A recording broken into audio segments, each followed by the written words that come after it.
Welcome and good evening, everyone. This is the third and final Malcolm X Park Community Meeting. My name is Lauren Bryant, and I'm the project manager for this project for Boston Parks. Before we jump into our presentation, I'd like to just go over a few how-tos and what to expect. We could go to the next slide, please. Tonight's meeting is going to be recorded and will be available on our project website within a week, and we'll make sure at the end that everybody has that link to the website. Just want to make sure that I say thank you to those of you who are able to make the meeting tonight, but I know not everyone can. So if you would like to share what you learned tonight or direct your neighbors, friends, and family to our website for them to view the recorded meeting, that would be wonderful to help share that information. Also, just to ask everybody that during the presentation portions of the meeting tonight, if you could keep yourselves muted when you're not asking questions, it would be helpful just for everyone to be able to hear better. Next slide, please. We want to just make sure that this meeting feels accessible to everyone and comfortable for everyone. So let's just please remember to be respectful and mindful of other people's opportunity to participate. And if you want to, you're more than welcome to set up a conversation with me at any point, and you can feel free to contact me at lauren.bryant@boston.gov. And I'm going to put that in the chat as well so that you guys can have that too.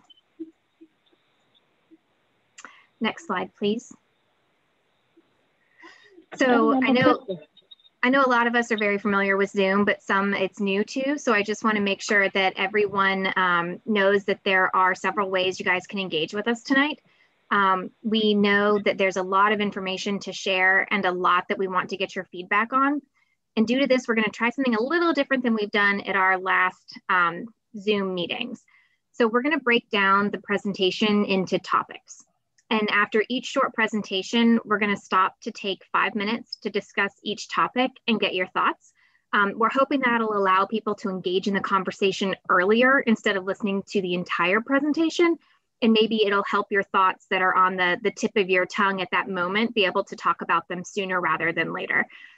However, for that to work and for us to get through all of the really exciting information we have to share, we're going to try to be really strict and keep it to those 5 minutes. At the end of the full presentation, we are going to open it back up for more discussion. So if you think of things after we've closed a certain topic, we can always get back to it a little later. Also, if you have any questions that pop up in your head during when we're presenting, please feel free to add it into the chat and we can answer it during the discussion time. And if it's a quick and easy question, we can answer it right away. But please just remember the chat's really for questions and comments directly related to this project. Hopefully that takes care of all of our housekeeping information. Would you mind going to the next slide, please? So now on to the project. Tonight, just want to thank you guys for your time. I know it's hard to take time for community meetings and that everybody is feeling meeting and Zoom fatigue. And it certainly says a lot about how important this park is to the community to have such a great turnout tonight. So we really appreciate you guys taking that time. We're going to introduce the team next, do a quick overview of what we've heard from the community in the past and summarize how we got to where we are today. And then go into the presentations of the design that we're going to propose to you. Next slide, please. Next one too, please. So our project team, I'd like to acknowledge the city members that are at the meeting today and who've been instrumental in helping us get to this point. We're joined by Rob Rotenbucher, who's our chief engineer at Parks, Zoe Davis from the Environment Department, Sarah Rodrigo from the Arts Commission. We've also been coordinating with other city departments and Joshua McFadden from Economic Development, who couldn't join us tonight, but we'll be sharing later in the meeting how we've been coordinating with all of these groups. I'm going to introduce our design team now from Weston and Sampson. Maybe each of you could give a little wave when I say your name and then maybe introduce yourselves as you speak during the presentation. We have Jean Bollinger, Mike Easler, Elise Bluell, and Farah DeCock. Thank you guys. Next slide, please. So here's a quick overview of where we are and what our next steps are. So this is our third meeting, like I said. At our first meeting in June, We talked about the park, got a sense of what works, what doesn't, what the community feels is important to save, and what needs to be upgraded or changed. At our second meetings in August, we had one virtually and one in person in the park. We shared multiple ideas of how we could keep the character and the aspects of the park that are really important to the community, but to also upgrade it. We got so much great input at those meetings and through our survey.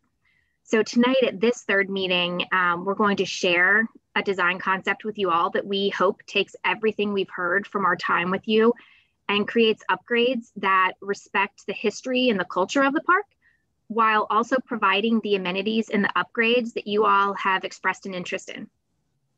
So we're here to present this to you and to hear your reactions. We want to know if we got it right. Did we hear you guys correctly? We know we can never please everyone and get absolutely everything in that everyone wants, but we hope we got pretty close. After tonight, we're going to work on finalizing the design based on your feedback and create documents in order to bid the project. Our plan is to bid the project this spring and start construction this summer. As you guys know, it's a big park, over 15 acres. And so it's going to take a little while to build the park, and we're anticipating a park reopening in the spring or summer of 2022.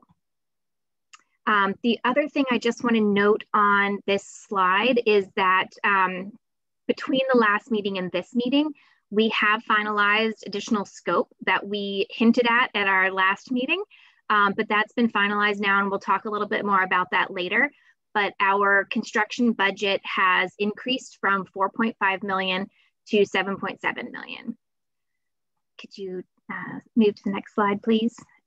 So there's a lot of considerations when we are designing a public park, and we just wanted to make sure we touched on these one more time just so that everybody understands everything that goes into where we are tonight. There are priorities of the City of Boston. There are goals for Parks and Recreation Department as a whole. There's safety guidelines and regulations, ADA, et cetera. And obviously the reason we're here tonight, the community input, which has been such a huge and amazing part of this project. So with that, I'm going to stop talking and turn it over to Jean. Great, Lauren, thanks very much. And I'd like also to thank everybody for coming out tonight. It looks like we're up close to 30 participants from the community who are chiming into the meeting. So I think that's really terrific. And I expect probably some more folks will join us along the way. I wanted to build off of a couple of things that you've said, Lauren, as we kind of frame up the presentation of the latest design iteration. And that is, you know, to be successful at this means that we've done a good job collectively listening to the community and understanding their priorities and needs and so on and so forth. And I think one of the things that we've heard time and time again is that this is a great park, and this park is loved by many people. And it meets really important recreational needs, both passive and active, of the surrounding neighborhood and residents that live in that neighborhood and the greater community. So we're not presenting plans tonight that represent a radical departure from what exists on the site already. What we hope is that we're honoring everything that is great about this park that's been communicated to us, and we're making it better. That's really sort of the approach and the strategy, if you will, from a global perspective in regard to what we're going to be presenting tonight. So things that we've been hearing all along, things that we've observed on our own, relate to many of the goals that we've talked a little bit about before. Clearly upgrading the children's playground and providing greater value and greater enjoyment, greater opportunity for kids to learn, increasing site-wide accessibility and seating options. We want this place to be friendly from a multi-generational perspective, from an accessibility perspective for those with more limited mobility. And that is something that we will most definitely accomplish. The courts are a great aspect of this park. We honor that. We're looking to improve the courts over current conditions. Unifying park entrances, providing additional spaces throughout the park, both in the core areas that include the children's playground, the court complex, the field complex, but in other locations around the perimeter of the park, for instance, to support some folks that are in closer geographic proximity to those particular spots. The tree canopy is great and awesome. We want to maintain that and we want to protect it and we want to enhance it. Climate resiliency is a big part of what we're looking at whenever a park is renovated in the city. We know we have to provide opportunities for greater relief from heat. Our climate is getting hotter, it's getting more dramatically wet, and so on and so forth.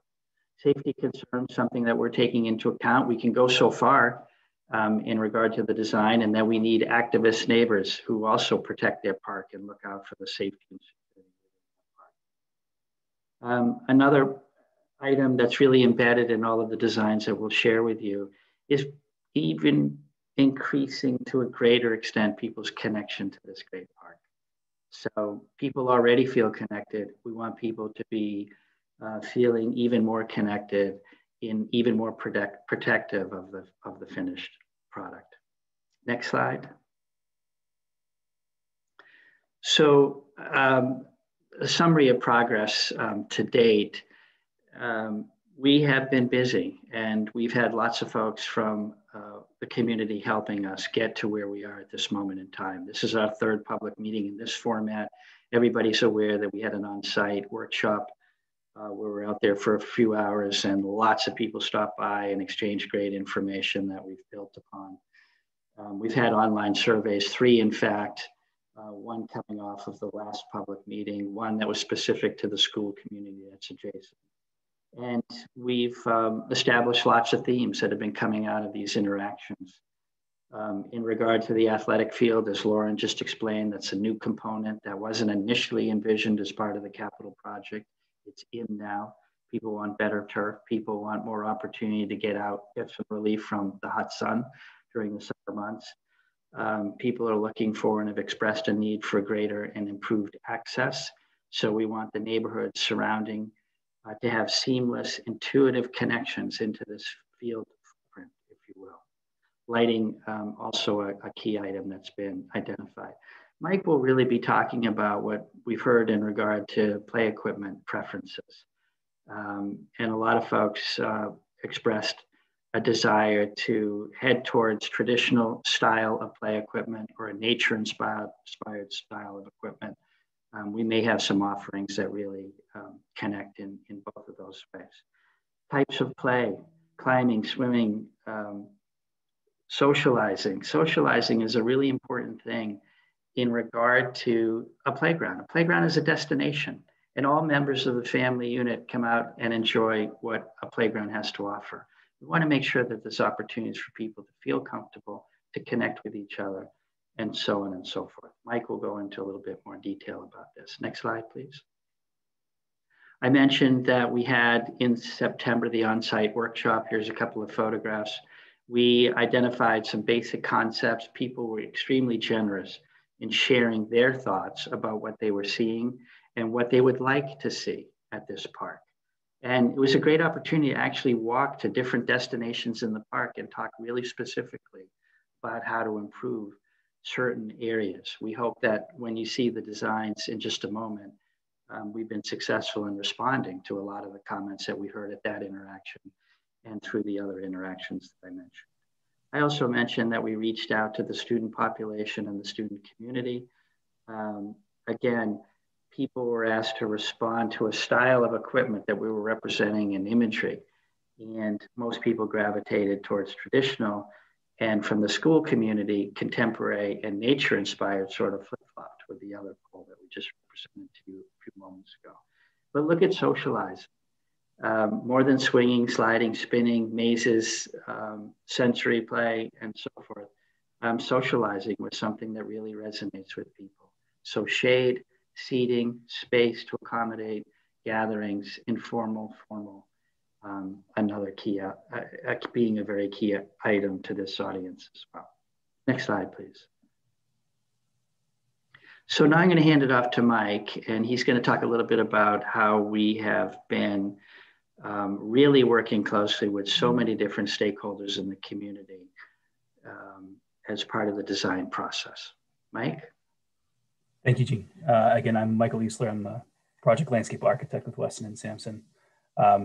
And as Gene mentioned, we've been doing a lot of design coordination with both community contributors and city stakeholders throughout the process since we started back in May and June, and will continue to through the rest of the process until construction begins, and even during construction.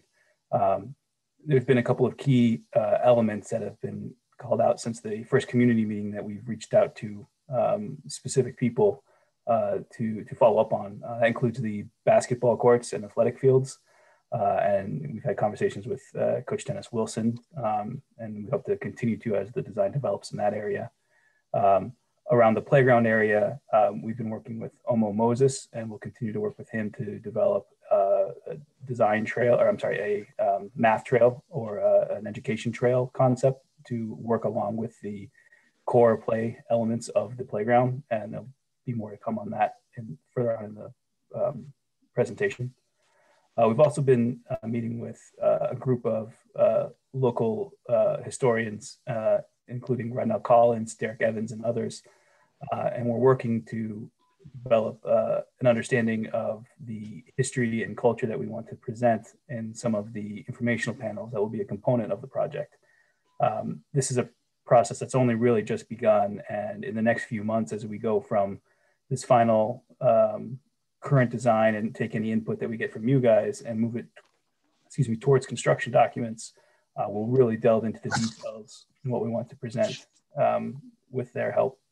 We've also met with city stakeholders, and that includes the Age Strong Boston Commission, Boston Arts Commission, Climate Ready Boston, Boston Police Department, Disabilities Commission, and more. And again, in the same way, these are coordination elements that will continue on as we develop this project and try to get to a really wonderful park. Next slide, please.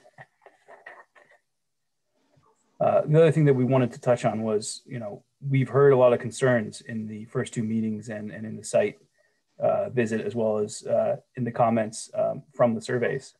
Some of the major things that we've heard is a more and deeper involvement of the Black and minority community stakeholders. We've heard a lot of interest in including the field and the scope of improvements, creating designs that reflect the local culture, and increasing public safety on the site. And even from those initial comments back in June, we've been able to adjust our